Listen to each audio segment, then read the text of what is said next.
Welcome to Alaska Weather, a production of Alaska Public Media and the National Weather Service, Alaska Region. Produced and broadcast daily from the studios of KAKM, Alaska Weather provides complete forecasts, public, marine, and aviation for all of Alaska. Alaska Weather is made possible by the following sponsors. Alyeska Pipeline Service Company, fueling philanthropic programs and dedicated to creating educational and professional opportunities for Alaska Native people.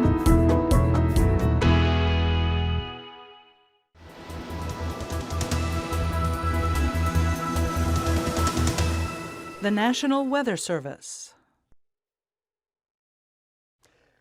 Good Tuesday, everyone. I'm meteorologist Dave Snider with you on this 21st of March. As always, we encourage you to stay up to date with your local weather information. You can find that lots of different ways, including just a simple phone call at 800-472-0391. Find us online at weather.gov/Alaska, weather.gov/Anchorage/Juneau, or /Fairbanks. That'll localize your weather information just a little bit more. If you can't find what you're looking for anytime you want, just send us an email at nws.ar.tvweather@noaa.gov. That'll go to the TV desk, but at the bottom of each one of those websites should be another email address that if you can't find what you're looking for on that particular site, go ahead and use that one as well, and that'll send a note to the folks in Fairbanks or Juneau or Anchorage or the Alaska Aviation Weather Unit if you're still looking for something, and they can help you just as well. Here's a look at what's going on around your part of Alaska tonight. The only advisory that we have running right now is across the eastern Beaufort Seacoast. That is a winter weather advisory that'll go until 10 o'clock tonight, and expecting about 2 inches of snow before we get into the mid-evening hours. As we get toward that 10 o'clock hour, the snow and a little bit of the wind should start to taper off just a little bit. It looks like some of the heaviest amounts of snow will be in this general vicinity here, and a lot of that will probably come down, or what's left of it, here in the next couple hours before that starts to ease up. So right now, a winter weather advisory for snow up to 2 inches, and occasionally some poor visibility, perhaps as low as 1/2 mile for the eastern Beaufort Seacoast. Elsewhere, things are pretty quiet. As you look at the satellite picture, you can see why. Across southeast, the main active weather is out to sea, really. It's a kind of a ragged area of low pressure sitting out in the middle of the Gulf. We have another burst of moisture that's working its way northward, but it hasn't arrived just yet. And as such, temps today in most of the Panhandle were easily in the 30s and 40s. A few of our northern locations were still hanging on to some cooler 20-degree readings, but places like Ketchikan, Craig, and Klawock, and on up to Hyder were fairly mild today, a few places even in the 50s. Up around Yakutat, you can see a generally clear sky. There's some clouds around the Prince William Sound region as well as the Copper River Basin. And then really what you see here across most of Southwest and the interior and the West Coast is just cold air hanging on. Most areas were in the teens and 20s across the interior and Southwest, but the sky was generally dry and clear. Out across the Aleutians, we've got another disturbance trying to work its way northward, and as a result of that, you can see a few more clouds working along that boundary from Adak out toward Shemya and Attu. The bulk of the moisture, though, is still way out across the western Bering Sea. For the north, you can see one boundary working its way across the north slope. Another one's going to move in later on in the week, and that could have a little bit more cold air behind it. But so far, we haven't seen a huge temperature change passing through. The most recent of which, though, is what's responsible for a little bit of that snow across the eastern Beaufort Seacoast. Here's a look at the surface map, and low pressure across the central Gulf is down to 995 millibars. Again, really not much to write home about, right? Low pressure's out across the western parts of British Columbia and the Yukon, with high pressure just up the road around 1,027 millibars. And this little disturbance that's about to chew up that weak area of high pressure is what's responsible for the snow and even some of the blowing snow that's in the region. High pressure sitting very close to Savunga and Gamble and St. Lawrence Island at 1,029 millibars there. A little bit of light snow there, as well as parts of around Point Hope and Point Lay up the coast there. Most of the Chukchi coast didn't seem to be seeing a whole lot of snow today. Low pressures out across the North Pacific at 997 millibars, and all of that is working to guide in the moisture out across the western Bering Sea. But all in all, a fairly quiet day across the Great Land. As we head into tonight, there's a possibility for a few rain and snow showers across the northern Gulf. Most of that will stay around Prince William Sound, the Copper River Delta, and into the Wrangell-St. Elias region. Further south across southern parts of the Panhandle, you may run into some rain and snow showers there as the disturbance is working its way northward. But remember, the core of that is fairly ragged and also out across the open waters of the Gulf. Most of the interior will be dry with high pressure across the northern part of the Yukon as well. Snow showers begin to wind down, but we'll also see a new disturbance develop across the Chukchi coast and Kotzebue Sound that could bring in some light snow. Across the central and western chain, periods of rain and snow are expected there. And the same goes for Wednesday. That's all in that very narrow band of moisture that's working its way from south, southeast to north and northwest. High pressure still in charge there around St. Lawrence Island, and while that drops a little bit further south, it still should keep the sky generally clear and the winds fairly light. If you're out there looking for cod or perhaps looking for the crab, things should be a-okay, at least as things go for the Bering Sea. Out across the eastern interior and the upper Tanana Valley, a few spots of snow showers there across the Prince William Sound region, otherwise dry and clear, maybe a little blustery around Cook Inlet.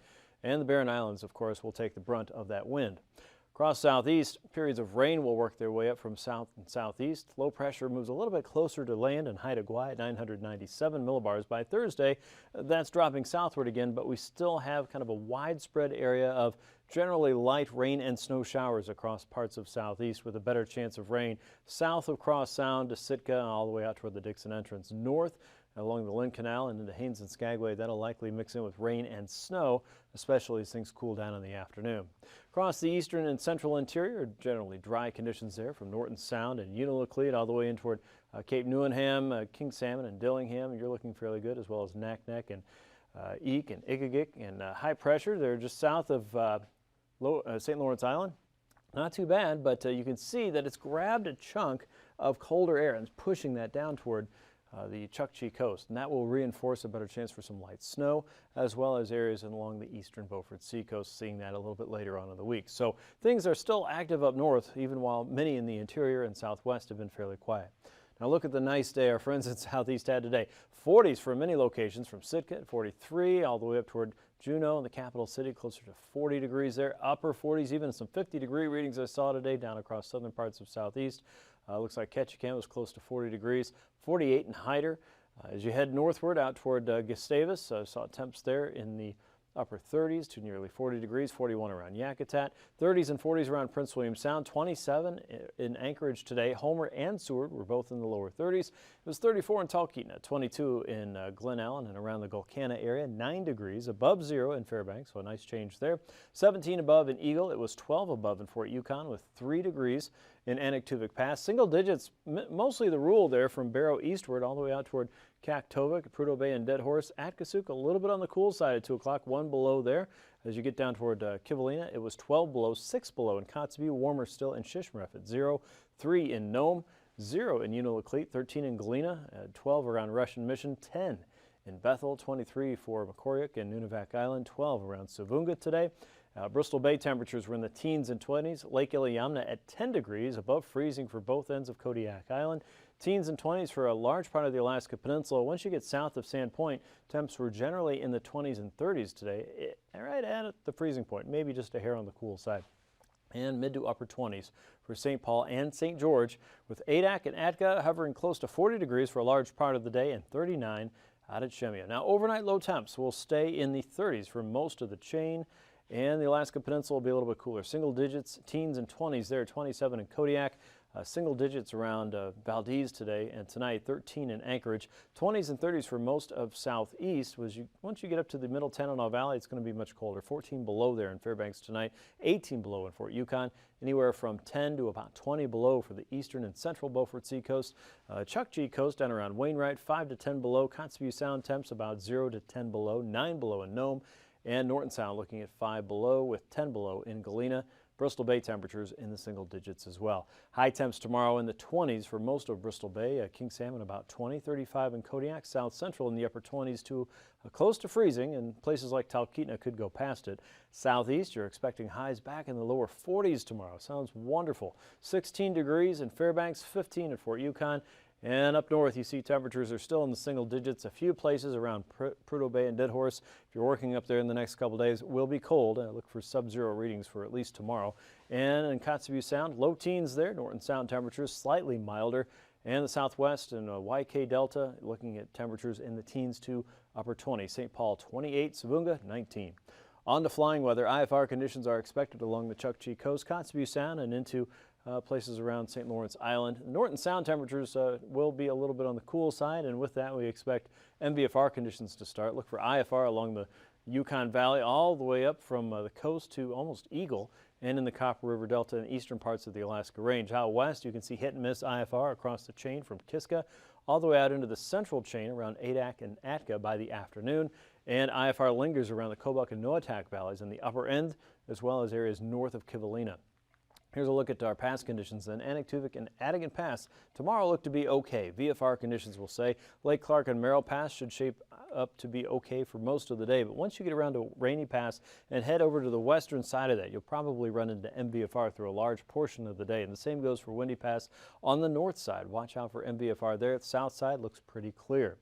As you move into Isabel Pass, the northern side, again, still looking at MVFR conditions through most of the day. The pass and southward look to be fine. South entrance, Mentasta Pass probably going MVFR to IFR, and you'll probably find similar conditions on the northern side tomorrow as well. Tanita Pass, we expect VFR conditions through most of the day, leaning toward MVFR for Portage Pass as the day goes on. And Chilkoot and White Pass, looks like a fairly mild day, and VFR for your day. Here's a look at freezing levels now. It looks like that southerly wind out in the west will be pushing the surface freezing line further north, as you would expect.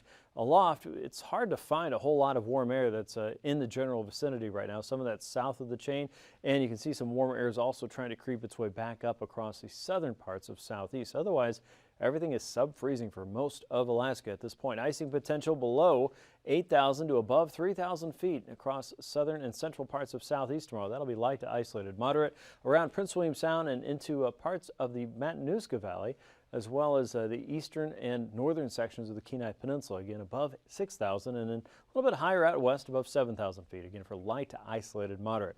The jet stream, what a mess, but the main components are these. We have a trough that is digging out here across the North Pacific there with low pressure, drawing in winds around 100 to 130 knots. We have another trough just off the west coast. This is going to bring some rain to the western lower 48 states. Places like California are going to get a pretty good soaker out of this. But what does this mean for Alaska? High pressure is still in charge here, keeping things pretty quiet. You've heard of the doldrums. We were kind of in those doldrums with northerlies out across the west. Just not a whole lot of active moisture making its way all the way up into the heart of Alaska right now. The only place, two places really, that are getting any sizable weather attention would be the southeast here with low pressure not too far off, and across the north slope with that low pressure system guiding in more of a westerly flow. Anything coming off the Arctic Ocean is also angling your way. Let's go down a little bit further. 9,000 feet, low pressures here across south central and across the eastern Gulf. We generally have a northwesterly flow moving across the Gulf. Light southeasterlies are working up through southeast, about 10 to 15 knots. Here's those the westerlies coming across the north slope, about 15 to 20 knots there, opposing that easterly flow coming out of the western part of the Canadians. And then we've got the southerly flow across the Bering, fairly light, 5 to 10 knots or so, and south and westerly winds across the western chain, even as low pressure sitting in the western Bering. At 3,000 feet, low pressure here is still not terribly strong. The strongest winds we have in the eastern Gulf are around 30 knots coming into the Dixon entrance and off of Haida Gwaii. North and easterly winds draining that cold air out of western Canada, and down Cook Inlet 15 to 30 knots. Winds are fairly light across the west coast, and then we have a slightly stronger flow around the Brooks Range and the north slope, 10 to 20 knots there. Again, grabbing any moisture that's available across the Arctic Ocean and turning that into snow and passing weather disturbances. Southerlies continue out across the western chain. Turbulence, well, things are pretty quiet. Kind of hate to say it, don't want to mess that up, right? Below 4,000 feet across the western Alaska Range to just about any of the western capes, really, below 4,000 feet and through the Cook Inlet region into the Barrens. And really around the Barrens is probably where you'll find some of the greatest opportunities for chop and kind of a little bit of a yoke rattle as you're going throughout your day. So light to isolated moderate there. And then if you go south of Haida Gwaii, you might run into a little bit of more, a better chance of thumps and bumps. But all in all, no widespread areas of turbulence look to be developing as we go into your Wednesday. So that is a look at your aviation forecast. I'll be back with a sea ice update, let you know how close the ice is to St. Paul and St. George, and we'll look at the rest of your marine weather here in just a few minutes. Stay tuned.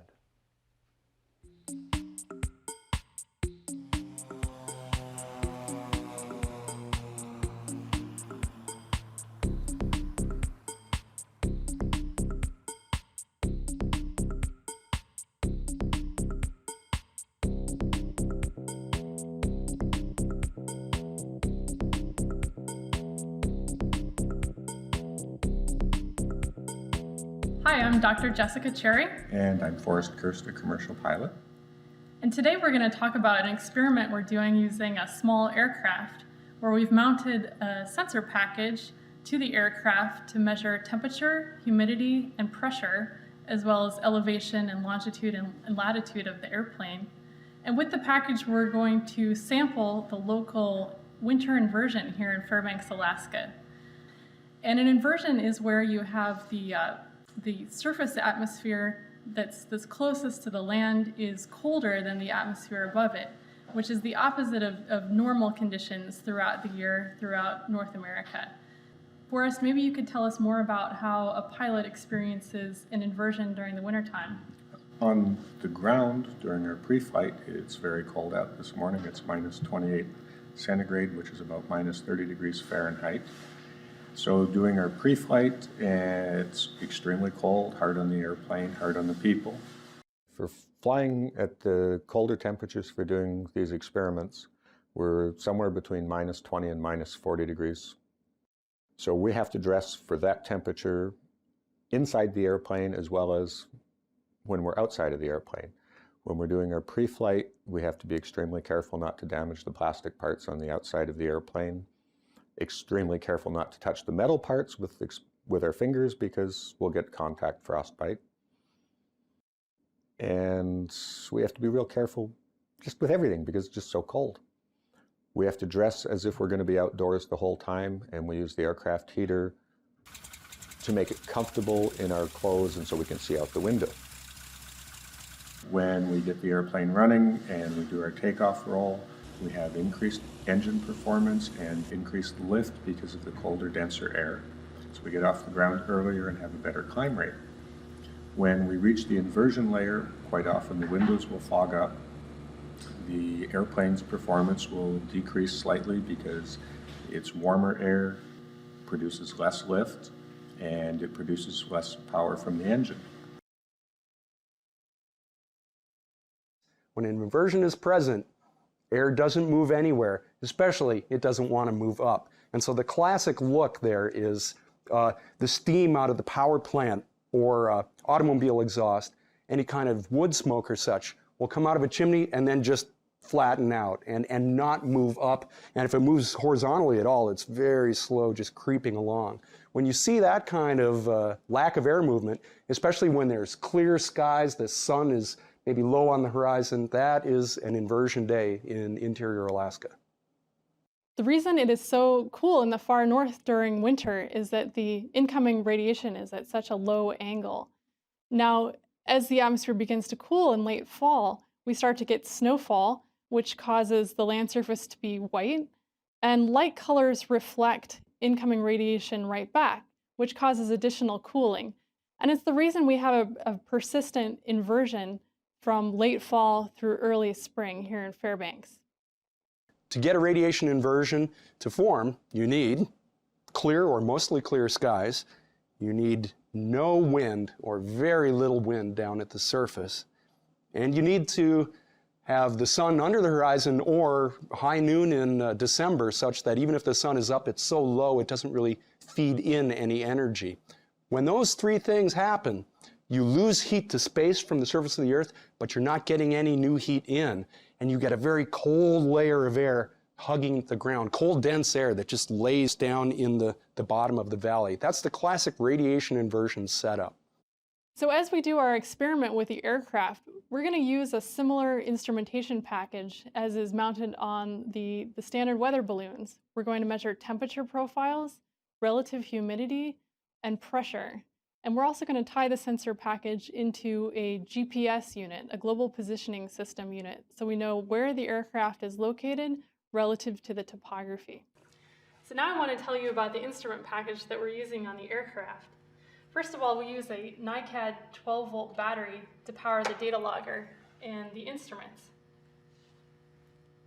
The data logger records the output from the meteorological sensors, which here include a temperature and relative humidity sensor and a pressure transmitter, which works like a barometer to measure atmospheric pressure.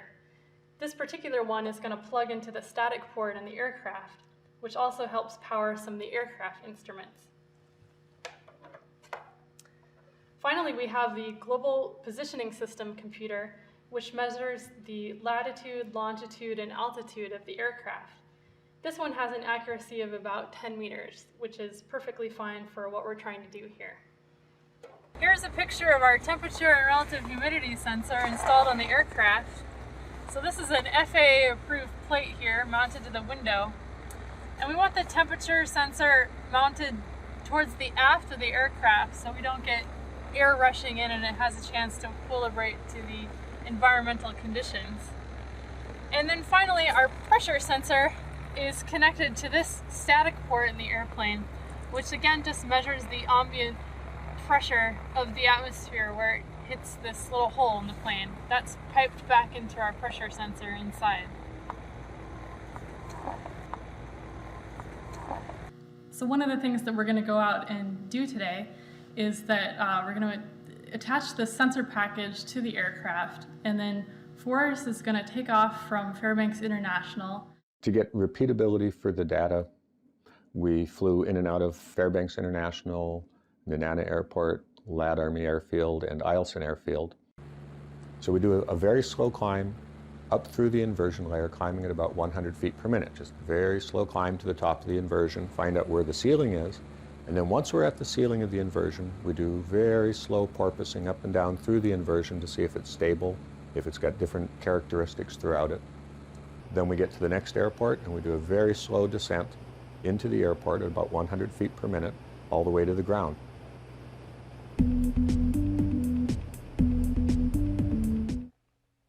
Here's a look at today's sea ice edge. You can always find this information at weather.gov/Anchorage/ice. And the latest calculations by our sea ice experts today have the main ice edge about 45 nautical miles to the north and east. Now the blue area is where you're going to find more of the strips coming off, peeling off that main ice pack. So this is the higher concentration ice here in white. The blue, you're going to find some open water, but you're also going to find more of a concentration of those ice strips. Now if you look down toward False Pass again, this is about, I believe, 80 nautical miles or so to that main ice pack. So still quite a bit of distance there, but it's still fairly close as well. Probably the closest it's going to be for most of the season. Here's a look at what we see in southeast today. A south and easterly breeze will develop as we go through the afternoon from Clarence Strait, 20 knots with a 4-foot sea. Otherwise, northerlies all the way up to the Lynn Canal, 35 knots with a 7-foot sea there. And offshore winds all the way from Craig to Yakutat with a north and easterly flow, just about 20 knots in all areas with 6 to 7-foot seas on Wednesday. That'll change a little bit on Thursday. Southerlies develop with 15 to 20 knots south of Sitka, 5 to 6-foot seas there. 5-foot seas further up the coast from Cross Sound up toward Icy Cape and Cape Fairweather. Northerlies diminish across Lynn Canal and into Stevens Passage, and southeasterlies still holding on, but they too are diminished to 15 knots with a 4-foot sea on Thursday. South central northerlies will continue inside of Prince William Sound for both Wednesday and Thursday, 15 knots with a 3-foot sea, 20 and 30 knots all the way around the western Gulf with 5 to 6-foot seas there. Northwesterlies a little bit stronger west of the Barrens with a 7-foot sea. Easterlies remain light in the northern Cook Inlet, and northerlies as you head south of Calgan Island, 20 knots with a 5-foot sea. 5-foot seas inside of Shelikof Strait as well. Those winds will turn a little bit more to the north and west on Thursday, crossing Kodiak Island and picking up speed. Northwesterlies continue around the Barrens, 6 to 7-foot seas there, and northerlies remain fairly light across parts of the northern Gulf, including areas inside of Resurrection Bay. Northerlies 15 knots with a 3-foot sea inside of Prince William Sound for Thursday. For Bristol Bay, 20 knots out of the north. Northeasterlies down the Bering Sea coast with a 3-foot sea, also 20 knots there. 15 to 25 across the Pacific coast with 5-foot seas there on Wednesday. As we get into Thursday, the winds pick up a little bit more from Castle Cape down to Chignik. 30 knots with a 6-foot sea. Winds stay fairly light south of Sand Point all the way west to False Pass. And northerlies across the Bering Sea coast, 10 to 20 with a 3-foot sea inside the ice-free waters there. Again, generally along the Bering Sea coast across the Alaska Peninsula. Now for the Aleutians, central and eastern parts will be looking at 15 to 25 knots, 5 to 6-foot seas across the Bering, and 5 to 7-foot seas across the Pacific coast. Out across the west of Adak, you're looking at 15 knots with a 7-foot sea. Southerlies, though, west of Kiska, 15 knots with a 6-foot sea. On Thursday, that becomes more of an easterly and stronger flow with 30 knots. 8 to 9 foot seas. East and southeasterly winds develop around the Bering Sea coast. A light and variable wind at 10 knots with 6 foot seas south of Nikolsky and Unalaska, but we get back into that southeasterly flow as you head west of Nikolsky to Adak at 20 knots with a 7 to as high as 9 foot seas there for Thursday. Across the west coast, light and variable winds becoming southeasterly as you head north towards St. Lawrence Island, 10 knots there. Northerlies in the Kuskokwim Delta region and easterlies around St. Paul and St. George, also helping to grab some of those ice strips and move them toward St. Paul. Light and variable wind around St. Matthew, 10 knots with a 4 foot sea, diminishing to 3 feet as you get into Thursday. Otherwise, winds reverse course here across St. Lawrence Island, a westerly flow. Look for light northerlies outside of the Kuskokwim Delta, picking up to 20 knots by the afternoon, and easterlies around St. Paul and St. George. Again, 2 foot seas there on Thursday. Across the Chukchi coast and outside of Kotzebue Sound, winds will be blowing generally from the south. You see light winds here outside of Kotzebue Sound, but they pick up fairly quickly to 20 to 25 knots from the south and west. Light southwesterlies around Prudhoe Bay and Dead Horse, and a westerly flow at 15 knots around Kaktovik. As we get into Thursday, winds diminish more across the Beaufort Sea coast, but we get a little bit more of an onshore push around Cape Lisburne to Point Hope and inside of Kotzebue Sound, 15 to 20 there. Otherwise, we'll keep our southwesterly flow across the northern parts of the Arctic coast. That's your marine forecast. Let's recap the rest of the state's weather. As you look at southeast, periods of rain and snow showers will be possible, fairly light across southern parts of southeast tonight, and watch for some passing snow showers perhaps across the northern Gulf Coast. A better chance of precipitation across the eastern Beaufort Sea coast. A winter weather advisory there until 10 o'clock tonight. Might see as much as 2 inches of snow by the time it's all said and done. Conditions should be improving for visibility and snow as we go through the remainder of this evening. I'll look for light snow across the Chukchi coast and outside of Kotzebue Sound, and low pressure across the northern Pacific will continue to sling periods of rain and snow across the central and western chain. The most active weather will be the warmer weather found across central and southern parts of southeast, with a hint of rain as we get into Wednesday. A better chance for Thursday, and snow develops out across the northwest coast as a cold front drops in from the Arctic. Watch for periods of snow to increase there Thursday and into Friday. Thanks for watching Alaska Weather. These forecasts are to be used for planning purposes only. Call 1-800-WX-BRIEF for a formal pre-flight briefing. Always file a flight plan before you go flying. The U.S. Coast Guard Auxiliary urges you to leave a float plan with a friend or the harbor master before you go boating. Alaska Weather is made possible by the following sponsors.